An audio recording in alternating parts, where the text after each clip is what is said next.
Ian Carroll is an independent researcher, entrepreneur, and host of the Ian Carroll Show on YouTube. He recently made waves for his appearance just a couple weeks ago on the Joe Rogan Experience, and he is a frequent commentator on developments in right-wing media and politics in the United States. He joins us now to discuss arguably a very explosive event in the conservative media space, namely the departure, you could say the ouster, of the co-CEO and one of the two primary public faces of the Daily Wire, Jeremy Boring, which was announced today. And Daily Wire has been one of the most successful and influential media outlets in the country. So figuring out what is going on there and what the implications are is something that is of, I think, significance. And Ian is here to help us sort through that. Ian, good evening. It's great to see you. Thanks for taking the time to join us. Absolutely, Glenn. Great to talk to you.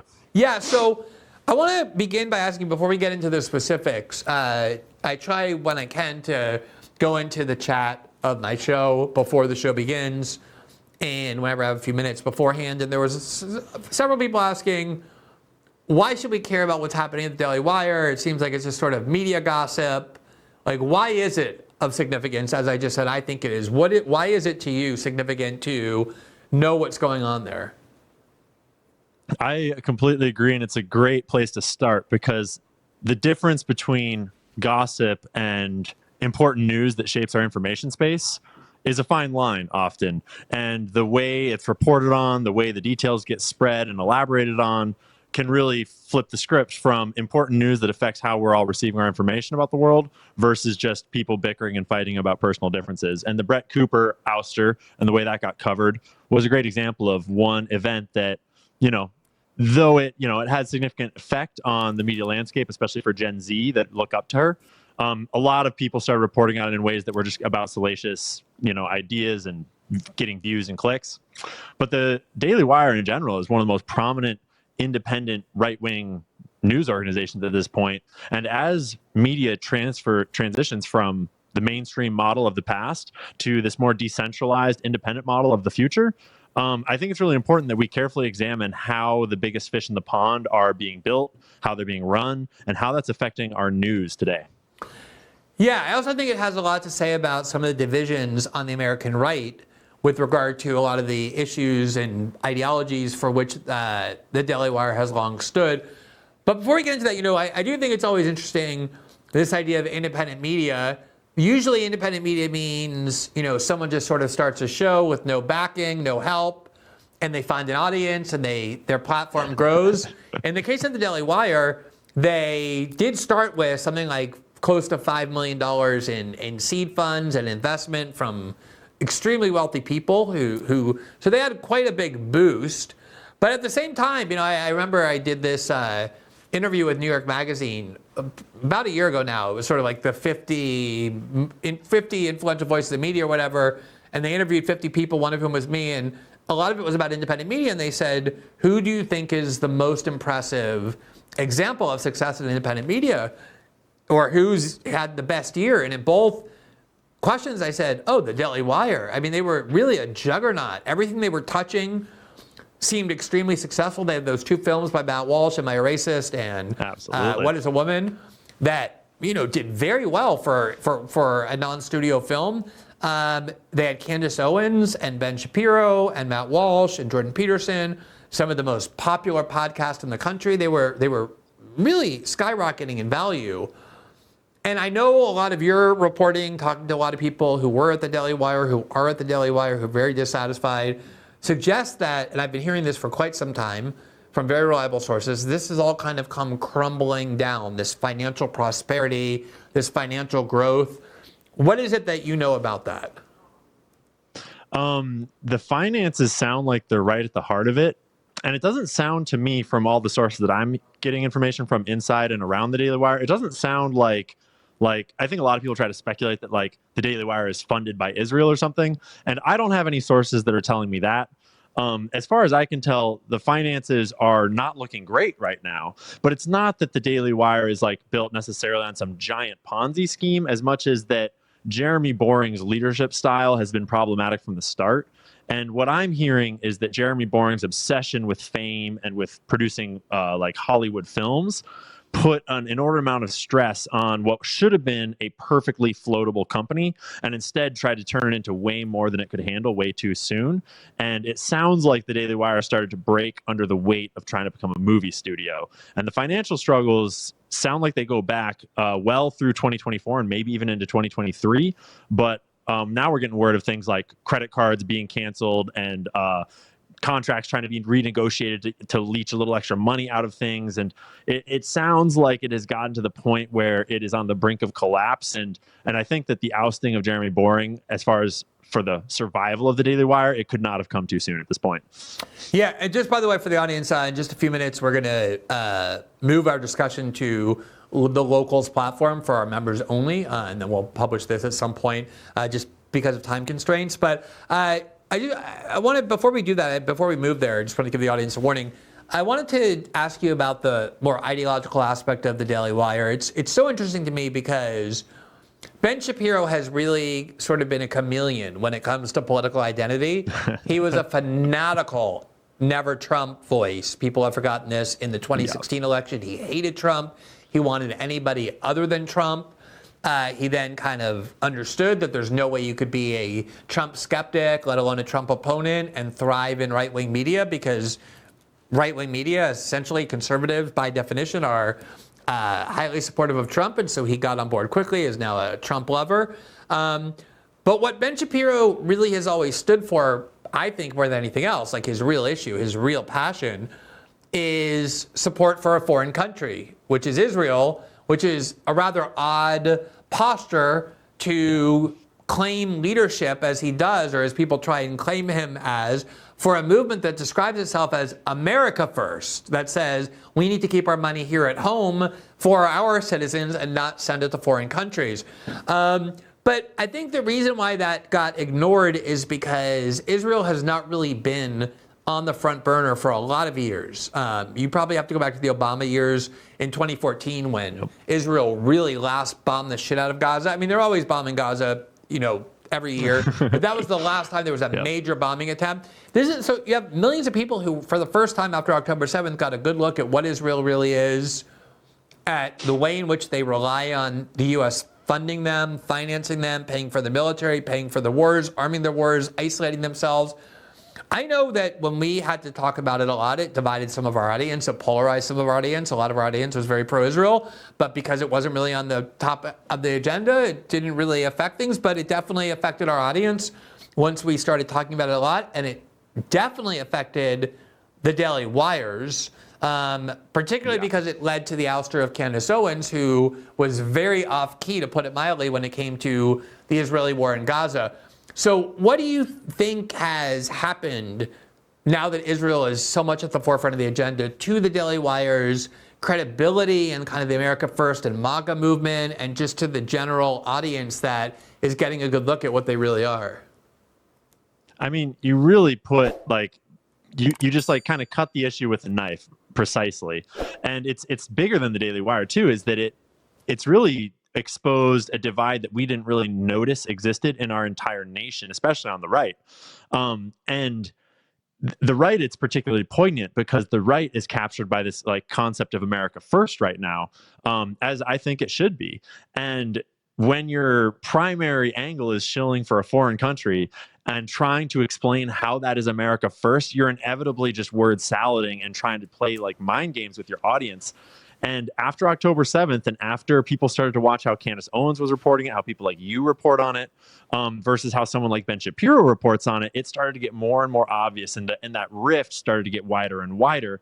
And I can't help but think of conservative events like AmFest that is largely funded by not only at all, but has a huge amount of funding coming from the Daily Wire and features them extremely prominently. Ben Shapiro was the opening speaker at this last AmFest, and it's just a really, it's a bad look for anyone in conservative media to have to try to make some set of arguments for why defending Israel is an America First policy, especially while we have this kind of cloud of declassification hanging over our heads with Epstein files, JFK files, all these files that, at least in some regard, a lot of people suspect has some amount of Israel implications inside of them. And so I think it's just a really interesting time in media where people are waking up to an issue that was always here underneath the surface. The funding was always here, the media influence, AIPAC's influence, it was all always here. It's just that now it's forefront of the discussion in a way that people are having to talk about it in the light. And the thing about the internet and about this kind of free media environment is that your words have to stand on their own. You have to stand up to the test of logic, to the test of discussion and debate. And although Ben Shapiro is an excellent debater, I just, in my personal opinion, I don't see any amount of debating that can convince me that, being positioned for a foreign country first is ever going to be America first in any way. And that came out really starkly how Jeremy Boring kind of went on a diatribe recently against Candace Owens and myself and other. It was the day that I did the Joe Rogan episode, and he named it like the darkest day in modern Jewish history or whatever. He had this whole unhinged tweet that really was just kind of left field and not a good look for a CEO.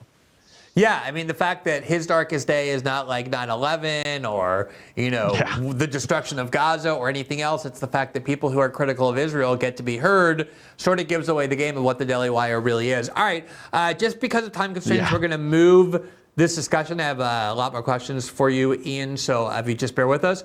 To our Locals platform, for members of our Locals platform, we're already streaming. If you are a member of Locals and you want to watch it there, you can just click on to our Locals community. If you want to join, you just click the join button right below the video player on the Rumble page, and it will take you directly to that site where you get a lot of exclusive content. For those who've been watching this show, I hope you have a great evening. We're super appreciative of your watching. For those of you who are Locals members, we're going to continue now on that platform.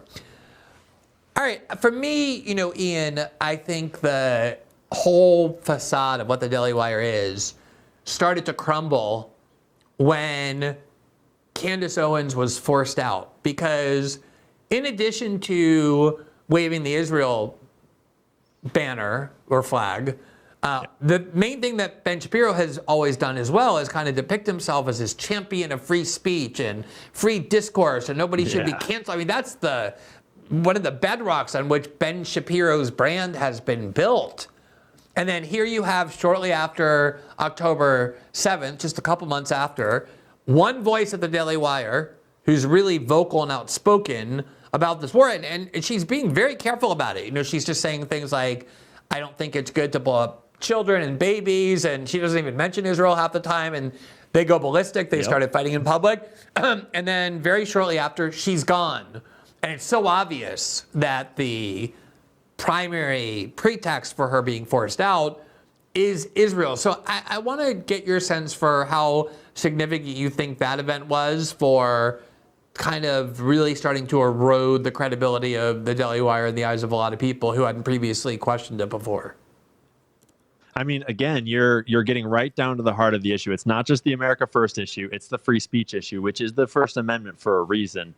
And you're right that Ben Shapiro built a lot of his reputation on that exact issue. And this is kind of the irony of the Israeli question, is that a lot of the values sound really great until you ask the wrong question about, does it apply in this way or does it apply in that place? And it was particularly more striking because when they kicked Candace Owens out, they attempted to sort of contain it behind NDAs and sort of gag orders and forced her not to speak about it. And sort of my memory is that they kind of tried to paint it as though it wasn't about Israel, although everyone knew what was going on. They tried the same tactic again. Let me just interject, because what happened as well was Ben Shapiro and Candace started having back and forth. Ben Shapiro was the one who started talking about Candace, and he was very cautious at first and then less cautious. And then they started kind of arguing about Israel back and forth. And then Candace said, why don't we have a debate? And both Jeremy Boring and Ben Shapiro were feigning interest in arranging a debate. And then we were able to report, because I was able to get the confirmation in a lot of different ways, that while the Daily Wire was pretending publicly to want a debate about Israel with Candace Owens, they were running into court, into arbitration, and asking for a gag order on Candace and suing her based on the complaint that by asking for a debate, she was implicitly criticizing the Daily Wire in violation of her non-disparagement clause. And I remember when we reported that, there was a huge reaction, including among Daily Wire members and audience and viewers and the like, and supporters of, wait, what do you mean? how can you possibly be trying to silence somebody that you're pretending to want to debate, especially when you've been holding up this banner of free discussion? And it just made them look like such frauds. Yeah, it's emblematic of sort of the position that the Daily Wire stands for. And really, it's a metaphor for a lot of how Israeli propaganda seems to work. And I'm not saying that the Daily Wire is overtly Israeli propaganda, but a lot of people that wind up pushing the Israeli position wind up kind of pushing propaganda because it's sort of indefensible to try to say that kids can be bombed and that it's okay to starve out entire populations. And so not only were they like, did we find out through your reporting and others that they were trying to have this debate with Candace Owens while she was under gag order, but they have been extremely litigious with lots of people. And I suspect in some cases, and I know in other cases, though I won't go into the details, that they have been litigious towards many other people out in the open and behind closed doors. And so actually, when this news broke about Jeremy Boring, I was really curious to see if Candace Owens would comment on it and what she would say.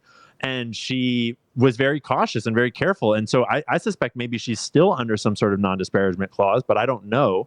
But she just read tweets and just literally read the news in a way that was very careful and very cautious, because I think that anyone that's worked around the Daily Wire has experienced this litigiousness, and it just it flies in the face of everything they say they stand for. And it's such an important reminder that I hope people pay attention to, not the drama of it, but the expose of how it's like someone can sound so great when they're talking about one issue that you agree with, but they might not actually stand for what they say they stand for when push really comes to shove on these more kind of core issues to their hearts.